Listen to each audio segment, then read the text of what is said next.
Hello, everyone. I hope you're having a lovely Friday evening. Hello. Perfect. I'm back. Sorry about that. Don't worry. How are you doing? I'm doing fine. How are you doing this morning? Well, I guess afternoon for you, evening. Yes. Yeah, it's evening here for us. It's all good. It's been a good week. It's been busy and got my drink. Got your drink. Oh, Yeah. do I need to get mine ready already? Yeah. Here we go. It's a special day, isn't it? It sure is. Got fresh in the United States, the Bodega Bay with the Thirst Project logo. Amazing. Perfect. So Day. what do you think of the new flavor so far? I absolutely love it. It's so nice and so fresh, but a little bit fruity. It's delicious. And obviously Yes. for a great cause as well. Absolutely. Well, I'm excited to be able to share a little bit about that today and also be able to cheers here with you. So to Bodega Bay. To Bodega Bay. It's 5 o'clock somewhere, right? It's It 5 o'clock definitely for is. you. It is here anyway. So tell me, what exactly is the Thirst Project and what do you guys do? Absolutely. Thirst Project is a nonprofit organization. So in the United States, it's a 501c3, and we exist to end the global water crisis and the fact that 600 million people across the planet don't have access to basic, safe, clean drinking water right now. And so we've worked for the last 10 years with hundreds of thousands of people now across the world to be able to raise over $11 million, 100% of which we've used to build projects in 13 different countries, giving over 450,000 people clean water for life. It's incredible. It's so incredible. And what was the inspirational spark behind the Thirst Project? Absolutely. There was a moment that our founder, he was at the time 19 years old, moving to Los Angeles from the Midwest, just on his quest for everything. And so at one time he met a photographer for National Geographic, and they just kind of talked about her most recent trip to different parts of sub-Saharan Africa and India. And it was kind of a 3.5-month trip where she just got to experience the water crisis herself. And it wasn't just numbers, it was stories from people that had to walk 3-4 miles a day just to find water that ultimately was sometimes shared with other animals, and something that you and I wouldn't probably even want to swim in, they have to rely on as their source of water. And so you saw it firsthand. Yeah, he was inspired to do something, got his friends together, and they went to Hollywood Boulevard passing out bottles of water saying, did you know? At that time, 1 billion people on our planet didn't have access to clean water. And so they raised a couple bucks, turned it into a different charity, and thought they were done. And after that, a couple people they had met on the street had reached out and said, hey, come talk to us about this issue. Let's share it with our community. And after that, they did the presentation, didn't think too much of it, and checks started rolling in after that. And so we really realized the potential of this story and the ability for a lot of people in our world to be able to end it. And so, yeah, that would be probably the main inspiration. So tell me which countries the project have helped in the past. Absolutely. So we've been in, our main country that we're active in is called the Kingdom of Eswatini, formerly known as Swaziland. It's a small landlocked country just outside of South Africa and Mozambique. And that's where we do probably 80% of our work every single year. And yeah, it's one of our favorite places on earth. And if you ever get the chance to go, it's beautiful too. So that's a place. In other parts of Africa, we're in Kenya and Uganda, as well as we've been in Zimbabwe and different other places that were no longer active. We're in India, so doing water filtration systems in India, as well as Central America, like places like El Salvador and different things like that. So yeah, it's a really exciting time for us. We're only active in 5 countries right now. So Kenya, Uganda, Eswatini, India, as well as El Salvador. It's so incredible what you're all doing. And how does your organization set you apart from others? Is there anything specific that you're doing? Yeah, I think the thing that really sets us apart is the 100% model. So 100% of public donations go to actually building water projects. We're not taking overhead on that. And we have the ability to do that because we have a parent organization called Legacy Youth Leadership that funds all of our operations, my salary, all of the kind of like tough things that that 100% could really go towards funding. And so that's one thing that really makes us unique. And then the second thing I would say is the way we actually build our projects. We don't just go in, build a project and go on to the next one and try and get as many projects implemented as possible. We do a lot of legwork on the front end. So sometimes it can be 3 to 6 months even of prep work to be able to ensure the sustainability of these projects with the community, make sure that from beginning to end, it's the community's project and we're really just facilitating and providing oversight. And so those two things really separate us, because the unfortunately worst stat in the water space is around 60 to 70% of projects installed by foreign NGOs, so anywhere across the world on the continent of Africa, fail within the first year. And so in our 10-year history, we've been able to build just over 3,000 projects with only 10 failures to date. And so that number is another thing that we're really proud of, and the sustainability was another thing that really is incredible. It really, really is. And what do you want people to take away the most about hearing about the Thirst Project and the global water crisis? Obviously to raise awareness, but is there anything in particular that you really want people to know or to learn today? I think the most important thing in kind of our ethos here at Thirst Project is that you're able to make a difference. Yes, 600 million people is a very large number and a very scary number, but we're chipping away at it. Like I mentioned earlier, 10 years ago, that number was 1.2 billion.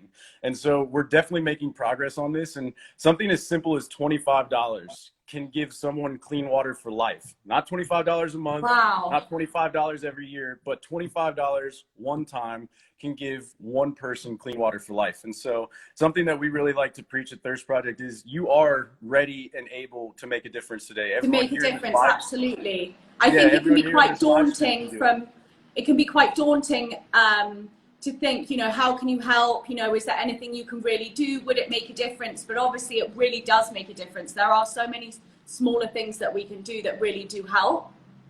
Yep.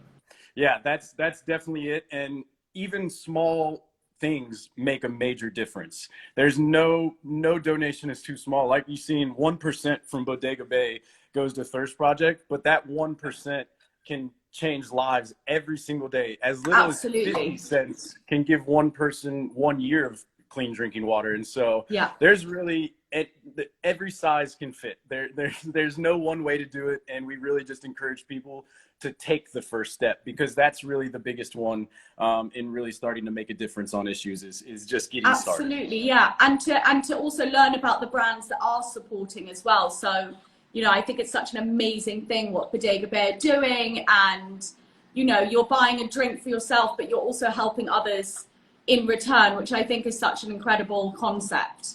How has the Thirst Project been, how has it been affected during COVID? And are you still building the water projects?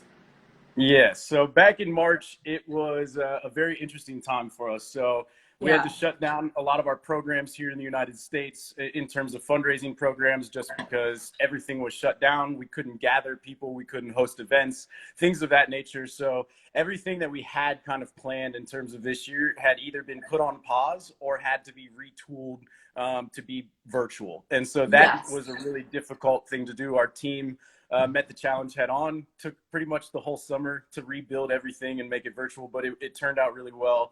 And in the water project space, we definitely pressed pause for a little bit, probably about a month, to really ensure that we weren't making the issue worse. If we were helping bring the spread into these very, very vulnerable communities, it would have been a disastrous result. And so after about a month, we ended up working in partnership with the Kingdom of Eswatini's government and their water and rural affairs to create a COVID task force and kind of a response to be able to, okay, let's get back into the field because work still needs to be done. Let us work in partnership to be able to provide sanitation and hygiene stations that are even outside of our normal purview of projects, so that we can get back to work. And now, yeah, we're back active in El Salvador. We're back active in Eswatini. We're on and off in Uganda, just based on the timing. And yeah, it's been a difficult year, but a very exciting one nonetheless. Yeah. I mentioned the virtual programs. We were able to, every year we throw this fancy gala dinner at the Beverly Hilton Hotel in Los Angeles, and it raises a very significant amount of awareness and funds for us because we bring all of our partners in and try to have a live auction where we, instead of selling trips or experiences, are actually selling wells. And this year we ended up trying to create a virtual version of that and raised $300,000 off Zoom in about an hour. And so it's really amazing to see the impact that everyone can have when they come together and really don't accept the suckiness of the world around you. You're like, yes, things are tough, but we can still make a difference, and there's still things that need to get done. There's still so many things that need to be done. You're so right. So tell me about when you go on these trips, being in the field. What is it like to lead these trips, and what does a normal trip look like? Yeah, they're one of my favorite things. I feel like I'm one of the luckiest people in the world to have a job where I get to take these trips and lead these trips and bring people into the field. But the most important thing, especially when you're going to Southern Africa from the United States, is travel. It's going to take a bit to get there. So we try to book about a day and a half to travel into country from wherever you're going, just to make sure that anything like that, you can sort out your travel. And then once we're in country, it's a really exciting time. We typically stay at some centralized location, and that's kind of our home base. And then we travel throughout the country for about 5 to 9 days, depending on how long the trip is. And on those days, we're getting to meet leaders of the community, individuals in every community, and open or celebrate the implementation of these projects we've been able to build. And we also bring a crew to document these, because anyone who fully funds a project at Thirst Project will be given about a 90-second to a 2-minute video that really highlights the impact of that project. See what they've been able to have achieved. And then following that, we take about a day or two, depending on how into it everyone wants to be, to actually build a well from start to finish. So we'll work alongside the community as well as our drillers, and actually bring a well to life with the crew that we have there, which is always an amazing experience to see a hole in the ground and 2 days later it's pumping water for the very first time. And everyone, you're as excited as they are. And it's a really, that really must be the best feeling to see that come to life. Yep. And then we try to always add a little bit of fun into our trips. So in South Africa, we'll go to Kruger National Park for 1 day, following that for a little safari, have a little bit of a break and breather before heading back another 2 days of travel, if you will, back to the States or wherever you're coming from. And so that's what the trips are like. It's a really fast-paced trip, I would say. It's a lot of hurry up and wait, because you're traveling long distances to get to these communities, meet with these people, and also document all these projects to make sure that we're staying on top of everything we need to. Yeah, absolutely. Tell me, do you have any exciting plans for 2021? Waiting to see. Waiting to see. I feel like we are in sort of... Yeah, everyone's kind of waiting to see, but we're definitely planning. So March 22nd is World Water Day every single year. And so this year we'll be doing another one of those virtual events similar to that Zoom event we threw back in October. So that'll be a really exciting time for us. Every single year we have that gala that I mentioned. So we'll be doing that in the fall again. And both of those are kind of planned to be virtual right now. And then, we're really hoping to get back into the field. Our team is really hoping to get back into the field, but we definitely are still on hold and on pause for that. And I think Bodega Bay is going to be one of our exciting things of 2021, because I know they've got a ton of really exciting and cool things planned for this year, regardless of COVID. Definitely. I think it's so nice to see that there is still so much that you can do with the fundraising side angle of things, doing on Zoom remotely, but it's great to see that, you know, COVID hasn't stopped the progression of the amazing Thirst Project. Yeah, and I see in the chat someone's ready to go to El Salvador with me, and I can't wait either. I'm waiting. I saw that. I can't wait to get back. So that probably leaves me to announce that the super special announcement that Bodega Bay, to celebrate the launch of the new cherry and mango and goji berry, they will be donating to Thirst Project all gross profits, I want to make sure I get this right, of all sales of their new flavor from today until Sunday. So please, everyone, go out, buy your Bodega Bay, because you are going to be making such a huge difference with the Thirst Project from purchasing just one drink. I think it's so, so amazing, and the drink is delicious as well, and it's just such a lovely collaboration between Bodega Bay and between the Thirst Project. And I just really love to thank Bodega Bay for allowing me to ask you some questions and really help to raise awareness of the Thirst Project and the amazing collaboration that you have, and also to remind everyone how really you think it's such a difficult, you can think it's so hard to not be able to make a difference, but actually we really all can make a difference, and everyone doing their little things together really, you know, leads up to something big. Yeah, and also there is I was gonna say, we just have to thank Bodega Bay too, because that is such an exciting and amazing thing, and I know we're begging for it to be here in the United States so that we can help purchase, but if not, find your friends in the UK and make sure someone is at least purchasing something this weekend, and really able, like you said, to make a major difference just by having definitely. And if anyone needs any help about where to buy it, I will let you know. So cheers to you.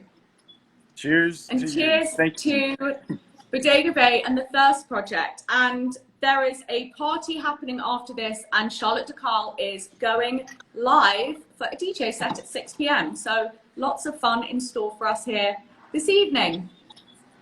Cheers. Perfect. Cheers. Well, thank you so much for having me on, and I really appreciate the time today, and look forward to hopefully getting to continue ending the world water crisis with you guys. Absolutely. Thank you so much for telling us everything about the Thirst Project and just really giving us some great food for thought. Thank you. Well, yep, you enjoy the rest of the party. Thank you. We'll be seeing you guys soon.